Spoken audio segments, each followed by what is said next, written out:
మనం చూసాం ప్రతిపక్ష నాయకుడు హోదా కూడా లేదు. ఎమ్మెల్యే వాడు జగన్ 151 మంది ఎమ్మెల్యేలు ఉన్నారని కండ కావడంతో నా ఇంటికి కూడా పీకలేదన్నారు. 151 నుంచి 140 మందిని పీక్ ఇంట్లో కూర్చోబెట్టారు. కేవలం 11 మందిని కూర్చోబెట్టారు. ఇవాళ మాట్లాడుతున్నాడు, నేను బట్టరోడ్ తెస్తానంట. గౌరవంగా పనిచేస్తున్నటువంటి పోలీస్ అధికారులు బెదిరిస్తా ఉన్నారు, బ్లాక్మెయిల్ చేస్తా ఉన్నారు. ఇవాళ మీ హక్కు ఎవరిచ్చారు? అది ఇవాళ మీ 5 సంవత్సరాలు సర్వనాశనం చేశారు రాష్ట్రాన్ని. 19 లక్షల కోట్లు అప్పులు చేశారు. ఎక్కడ చూసినా కూడా అవినీతిమయం. పోలవరం గట్లు ఎత్తేస్తారు, ఇక్కడ ఉన్నటువంటి చెరువులు మట్టి ఎత్తేస్తారు, భూములు దోచేస్తారు, మధ్యలో పేదవాళ్ళ జీవితాలని పుస్తుల్ని ఆడవాళ్ళ పుస్తులు లాగేశారు. ఒకటి కాదు, ప్రతిదీ కూడా అవినీతిమయం చేశారు. ఇవాళ అవన్నీ కూడా బయటకు వస్తామంటే మొన్న ఏదైతే లిక్కర్ సిండికేట్ వాళ్ళు చేసినటువంటి స్కామ్స్ మీద సిట్ వేస్తే విచారణ జరుగుతుందని చెప్పి తాడేపల్లి ప్యాలెస్ బయట ఫైల్స్ తగలబెడతాయి. అంటే వీళ్ళ భాగవతం మొత్తం కూడా బయటకు వస్తాయి. ఇవాళ ఏదో ఫైల్ తగలబెట్టేస్తే మీ భాగవతం ఆగిపోతారు అనుకుంటున్నారేమో. మొత్తం మీ చిట్టాలన్నీ కూడా ఇవాళ మా ఎంక్వైరీలో ఉన్నాయి, మొత్తం బయటకు వస్తాయి. ఎవరైతే అవినీతి చేస్తారో ఎవరు కూడా తప్పించుకోలేరు. ఇవాళ మీరు చూశారు, వీళ్ళు అనుకుంటారు దేవుడు అయినా క్షమిస్తాడు కానీ కర్మ క్షమించదు. మా భర్తలో కూడా ఉన్నాడు బియ్యం దొంగ, బియ్యం ఎత్తుపోయాడు. ఏదో మా కూడా దాస్తానని చెప్తే ప్రభుత్వం అనుమతులు దొంగతనంగా తీసుకున్నారు. అనుమతులు కూడా తీసుకుని దాదాపు దగ్గర 8,000 బస్తాలు బియ్యం ఎత్తేసారు. ఏమవుతుంది బియ్యం? ఇంకా పైగా వెళ్ళి ఆయన నేను బియ్యం మిస్ అయిన మాట వాస్తాను, నేను డబ్బులు కట్టాల్సని చెప్పి డబ్బులకి డీడీ ఇచ్చొస్తాను. ఇవాళ మాట్లాడుతూ ఉన్నాడు, ఇది అరెస్ట్ చేస్తానని. ఇప్పుడు మొన్నటిదాకా భయపడిపోయాడు, తప్పించి తిరిగారు. ఇప్పుడు వచ్చి వాళ్ళ పొద్దున మాట్లాడుతున్నాడు, నవంబర్ నుంచి అరెస్ట్ చేస్తాం అంటున్నారు.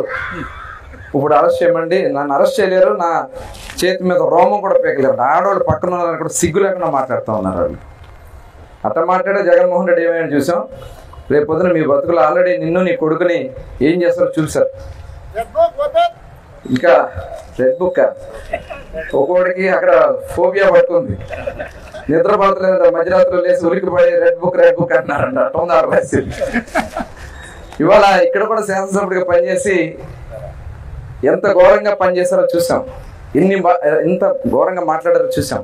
ఎన్నిక గురించి ఒకసారి అందరితో కూడా కలిసి మనం అందరం కూడా మొన్న ఎన్నికల్లో ఏ రకంగా అయితే అందరం కూడా కష్టపడి పార్టీ నిర్ణయానికి కట్టుబడి, పార్టీలు ఉన్నటువంటి 3 పార్టీలు నిర్ణయానికి కూడా కట్టుబడి అందరం కూడా కష్టపడి జిల్లాలో కని విని ఎరుగని మెజార్టీ తెచ్చుకున్నాం. ముఖ్యంగా కృష్ణా జిల్లా చరిత్రలో మరి ఈ రోజు వచ్చినటువంటి మెజార్టీ, ముఖ్యంగా గన్నవరంలో వెంకటరావు గారు మరి ఇక్కడ పోటీ చేయడానికి వారు రావడం, వారు తక్కువ టైంలోనే మీ అందరూ కూడా సొంత కుటుంబ సభ్యులాగా ఆయన మీద వేసుకుని 50,000 దగ్గర మెజార్టీగా గెలిపించాలని మనస్ఫూర్తిగా అందరూ కూడా అభినందన తెలియజేస్తాను. మరి అదే రకంగా నేను అనుకున్నా, ఎందుకంటే ఆయన ఎన్ఆర్ఐగా ఉన్నారు, మరి చాలా బిజీగా ఉంటారు. కాన్స్టిట్యున్సీలో మరి గతంలో ఉన్న వీకెండ్ లేకపోతే మంత్లీ ఒకసారి వచ్చేటటువంటి శాసనసభ్యుడు ఆయన కూడా వీకెండ్ ఒకసారి అనుకున్నారు. కానీ ఎప్పుడు చూసినా గన్నవరం అర్ధరాత్రి 12ంటికి ఫోన్ చేసిన గన్నవరంలో తిరుగుతా ఉన్నారంటే అటువంటి శాసనసభ్యుడు మీరు దొరకడం మీ అందరి యొక్క అదృష్టం తెలియజేస్తాను. మరి అదే కాకుండా వారు చేస్తున్నటువంటి తపన, నేను అంత సబ్జెక్ట్ ఉంటుందని నేను అనుకోలే. కృష్ణా జిల్లాలో ఆయన బ్యాంక్ అధ్యక్షుడిగా చేసి మన నాయకుల చరిత్ర చెప్తా ఉంటే నాకే కొన్ని తెలియదు. నేను కూడా అంటే నాకు కూడా తక్కువే, ఇంకా సీనియర్స్ కూడా తెలిసి ఉండవచ్చు. వాళ్ళందరి పేర్లు చెప్తా ఉంటే ఇంత నాలెడ్జ్ మీకు ఎక్కడుంది, మీరేమో ఎన్ఆర్ఐ అంటారు, ఇంత నాలెడ్జ్ ఎక్కడుందని చెప్పి నేను అడుగుతా ఉంటాను. మొన్నక వ్యాసం రాస్తారు ఆయన, ఎందుకంటే ఆంధ్రజ్యోతిలో మీరు చూస్తూ ఉన్నట్టు ఒక కాలం వస్తుంది. ఆ కాలంలో రిజిస్ట్రేషన్స్ మీద ఎంత నష్టపోతా ఉన్నాం, ప్రభుత్వం ఎంత నష్టపోతుందని చెప్పి ఆయన దాంట్లో విశ్లేషణ చాలా క్లియర్గా ఇచ్చారు. అంటే అంత సబ్జెక్ట్ ఉన్నటువంటి వ్యక్తి వెంకటరావు గారు అని చెప్పి సందర్భంగా తెలియజేస్తా ఉన్నారు. ఎందుకంటే అలాంటి వ్యక్తులు ఉన్నారు శాసనసభలో కానీ శాసన మండలి సభలో కానీ చట్టాలు చేసేటటువంటి నాయకత్వం అలాంటి మేధావులకు ఉండాల్సినటువంటి చట్టసభలు దాని గౌరవాన్ని నిలబెట్టాల్సినటువంటి అవసరం ఉంది.